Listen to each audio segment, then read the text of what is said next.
going to show you is the next stage of sowing a load of the Oriental stir-fry veggies.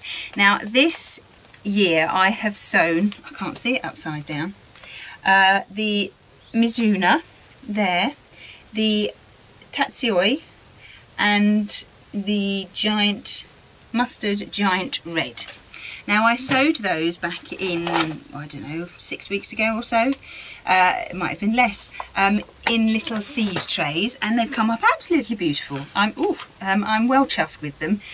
They've come up and they look lovely. Now if you want to leave them in trays like this, then you can, but they are going to get quite confined.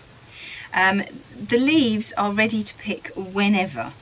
You can leave, especially these giant red ones, these Chinese giant red ones, you can leave these to grow quite large if you want, but I'm not going to do that. I'm going to do something ever so slightly different with them. I'm going to separate them out into little clumps and put them in 3-inch pots, and then I'm going to put them out in the garden when they're just a little bit bigger. And I will pick the leaves as and when I want them. Some of them will grow quite large, and some of them will stay quite small. So I'm just going to, I'll show you one of them, but the other 3 will be exactly the same. Right, so I've got my 3-inch pot here, and I'm just going to fill it with multi-purpose compost. Don't tap it down, don't, you know, push it down. I will explain in a minute. Okay, so that's one of them.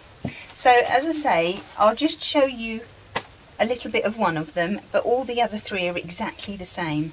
So just go in, if you can, and just take a selection out.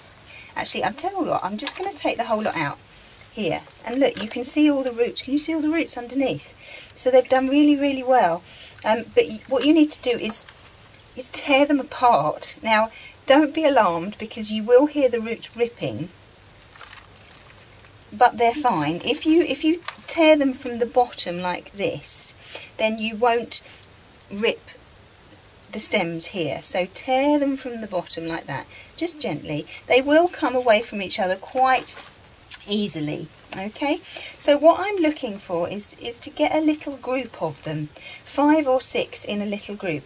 As I say, you can sow these individually if you wanted to, but I'm not, so just because I fancy doing something different. So what you need to do is you need to make a nice hole in that compost. That's why we don't pat it down, is because we need to make a nice little hole in there. And then what we're going to do is we're going to, you see all those roots on there, they look lovely, is we're going to put those in that hole, and we're going to put them down as deep as we can. And if you can see the difference in leaves, these are the first leaves that come up, and then these are the next ones that come up, and these are called the true leaves, because they look like they're supposed to. All the new little leaves look ever so slightly different. They've got the same sort of colouring, but they're a different shape. So these are like baby teeth, and these are the grown-up teeth, if you want to think about it like that. So then what we need to do is, if you've got a little bit of space, and just fill it in with the compost, just like that. Now I'm going to carry on and I'm going to do all of those. If you do want to sow them individually, then just very carefully prick out one, put it in a 3-inch pot, and then let it get a little bit bigger before you put it outside. But the reason I'm sowing them like this is the same as with the chop suey greens, is I don't want to take the whole plant up. I want to take leaves individually. I want to pick the leaves out. So that's why I'm growing them all in little clumps, and then I can make it look all pretty in the allotment on the little lettuce bed, and I can dot them all about, and then they can be all nice and intermingled. I have lovely ideas, don't I?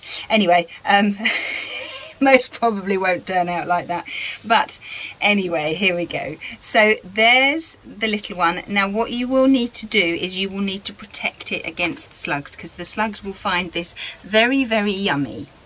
So whichever way you would like to protect your plants against slugs, really need to do a video all about ways to protect your plants against slugs. That's a good idea. I'll have to think about that one. But what I will do is is I'll use the little slug pellets, because I do tend to use those because I have so many things. It's just easier just to sprinkle a few down. You don't need to sprinkle many round here. I would suggest on a pot that size, maybe about 7, 8, not many at all. So they're not expensive, but if you can find other ways, then please do. I have a wonderful book upstairs, and I will get lots of ideas from that. But I'll wait for these to get a little bit bigger. When they're about 2 or 3 times the size that they are now, I will then put them out into the allotment, but I will show you that and the beautiful display that I do. Anyway, I'll carry on doing all of these, and I will see you again soon. Bye bye.